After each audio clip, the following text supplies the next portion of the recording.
பிரிண்டவுட்ஸ் நேயர்களுக்கு வணக்கம். முதலமைச்சர் விஜயின் பேட் லிஸ்டில் இருக்கும் 5 அமைச்சர்கள். பட்ஜெட் கூட்டத்தொடர் முடிந்தவுடன் அமைச்சரவையில் மாற்றம் செய்யும் முதல்வர். 5 அமைச்சர்களுக்கு கல்தா கொடுக்கும் விஜய். அமைச்சரவை மாற்றத்தில் உள்ளே வருகிறார்களா விஜயின் மக்கள் இயக்கத்தினர்? தாவேகா ஆட்சியை பிடிச்சு 2 மாசத்துக்கு மேல ஆகுது. ஆனா இந்த தாவேகா ஆட்சியினுடைய அமைச்சர்கள் இந்த 2 மாசத்துல செய்த சாதனைகளை விட சோதனைகள், ஒவ்வொரு தொகுதியிலும் ஒவ்வொரு மாவட்டத்திலையும் மக்களுக்கு செய்த சோதனைகளே அதிகம் அப்படின்ற ஒரு பெரிய புகார் தான் விஜய் அவர்களுக்கு போயிருக்குது அப்படின்றது தலைமைச் செயலக வட்டாரத்திலிருந்து வருகிற செய்தியா இருக்கு.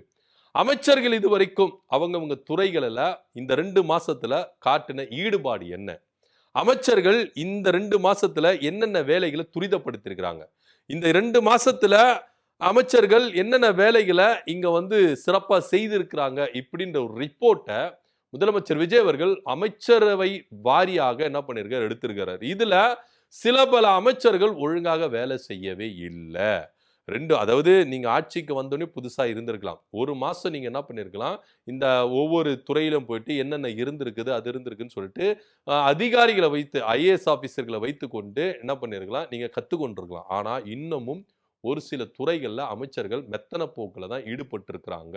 அவங்க சரியா கத்துக்கிறது இல்ல. அதிகாரிகளை கூப்பிட்டு முதலமைச்சருடைய பிரிவு கேட்டாலும் அமைச்சர்கள் இங்க நாங்க கரெக்டா தான் இருக்கோம், அதிகாரிகள் எல்லாமே இருக்கும். ஆனா அமைச்சர்கள் ஈடுபாடோடு வருது இல்ல.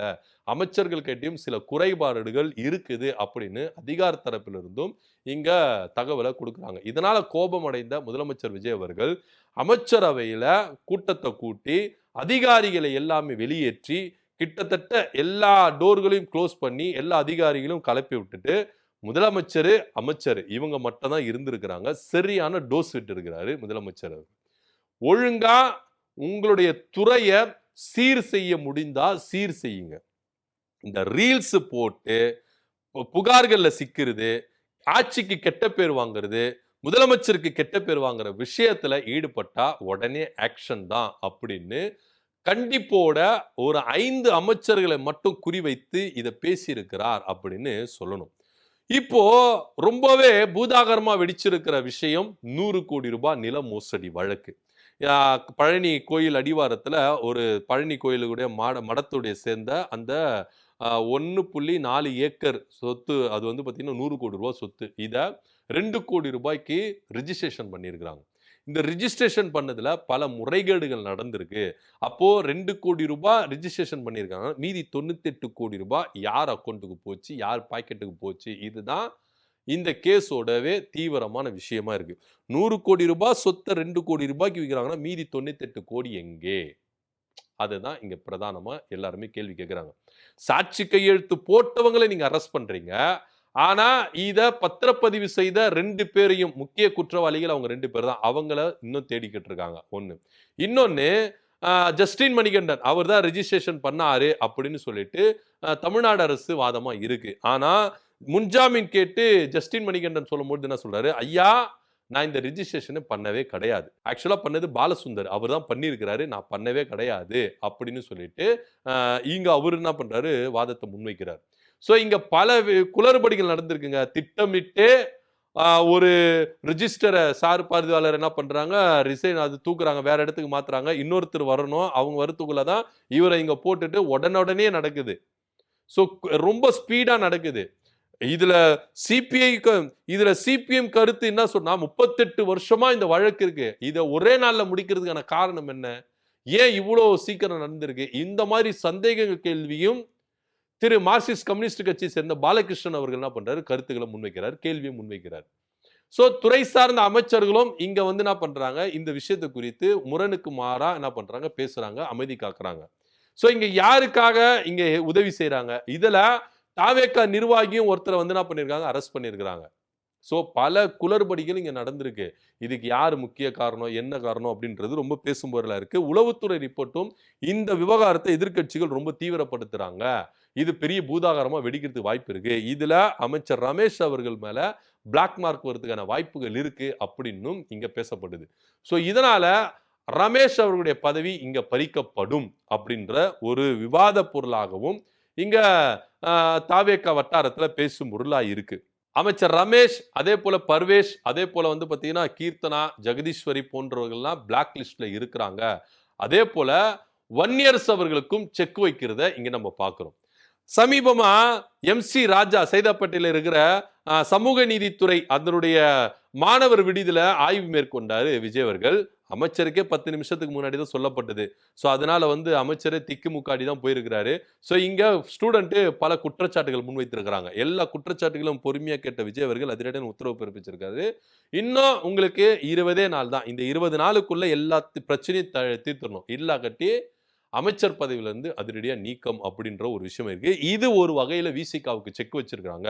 அமைச்சர் வன்னியரசு அவர்கள இங்க பதவி நீக்கம் செய்யறதுக்கு வாய்ப்புகள் உண்டு அப்படின்னு தான் பார்க்கணும். ஏன்னா இது சாதாரண ஒரு அமைச்சரவையில ஆய்வு செய்த ஒரு விவகாரம். இதுல குறைகள் நடந்திருக்கு அதனால நீக்கமா அப்படின்னா அது கிடையாது. இதுல விசிகா விசஸ் தாவேக்கா அப்படின்ற ஒரு ரேஞ்சுக்கு நீங்க போகணும். ஏன்னா திருமாவளவனுடைய பேச்சு சமீபத்துல தாவேக்காவுக்கு எதிராகவே இருக்கு. விஜய் அவர்களை பயங்கர கோபத்துல உச்சபட்ச கோபத்துல உண்டாக்கி இருக்குது. சோ இதனுடைய நீட்சி தான் விஜய் அவர்கள் ஆதி திராவிட நலத்துறை சார்ந்த இந்த ஹாஸ்டல்ல வந்து என்ன பண்றாரு, ரைடு விடுறாரு. அது மாத்திரம் இல்லாம ரைடு விட்டது இல்லாம வார்னிங் பண்றாரு. அமைச்சர் வன்னியரசு அவர்களை வார்னிங் கொடுத்து கொஞ்சம் பார்த்து சூதானமா நடந்துக்கங்க அப்படின்ற மாதிரியும் இங்க வார்னிங் கொடுக்கறத பாக்குறோம். சோ இது எல்லாத்தையுமே வச்சு பார்க்கும் பொழுது கூடிய விரைவில் அமைச்சரவை மாற்றம் நடக்குது அப்படின்றத எந்த மாற்று கருத்து இல்ல. இப்போ பட்ஜெட் கூட்டத்தொடர் நம்மளுக்கு நடக்க போகுது. இந்த பட்ஜெட் கூட்டத்தொடர் நடந்த பிறகு இங்க அமைச்சரவையில ஒரு பெரிய மாற்றம் நடக்க போகுது. இதுல நான் குறிப்பிட்ட மாதிரி அமைச்சர் வன்னியரசு அவர்கள், ரமேஷ் அவர்கள், பர்வேஷ் அவர்கள், கீர்த்தனா அவர்கள், ஜெகதீஷ் அவர்கள் போன்றவர்கள்லாம் இங்க வந்து என்ன பண்ண போறாங்க, அதிரடியா மாற்றத்தை கொடுக்க போறாங்க அப்படின்னும் இங்க சொல்லப்படுது. அமைச்சர் கமலியும் இதுல இன்க்ளூடிங் அப்படின்றதையும் இங்க நம்ம பார்க்கணும். ஏன்னா அவங்களையும் சரிவர அங்க வேலை செய்யல. அவங்களுடைய கணவர் இங்க அவருடைய அதிகாரத்தை செலுத்துறார் அப்படின்ற ஒரு குற்றச்சாட்டும் இங்க முன்வைக்கிறத நம்ம இங்க பார்க்கிறோம். சோ இதனால அமைச்சர்கள் மேல ஏகப்பட்ட அலிகேஷன்ஸ் போயிருக்கு. ஏகப்பட்ட குற்றச்சாட்டுகள் போயிருக்கு. மக்கள் கிட்ட பெருசா வந்து இவங்க வந்து பெரிய இம்பாக்ட் கிரியேட் பண்ணல. ஏன்னா பெருசா இவங்க வேலை செஞ்சாங்க அப்படின்னும் பெருசா மக்கள் இடத்துல பேசல.